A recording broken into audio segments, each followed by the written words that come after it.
Hi, welcome to Richard Kabila YouTube channel, and for today's tutorial, I will be teaching you on how to change activity text status cell in voiceover on iPhone X. But first, can you subscribe to this channel and don't forget to hit the subscribe button and the bell to notify you for the new updates. And let's start.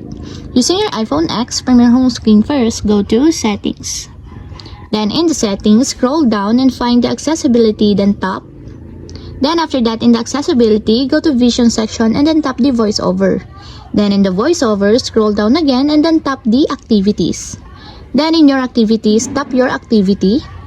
Then in your Activity, scroll down and go to Braille Settings section and then tap the Text Status cell. Then in the text status cell, if you want to change it to on, just tap the on until there's a check mark on the side.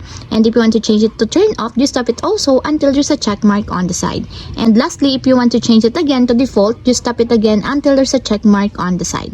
And that's it. We have successfully changed activity text status cell and voiceover on iPhone X. If you have a question, can comment down below, and don't forget to hit the subscribe button and the bell to notify you for the new updates. And thank you for watching.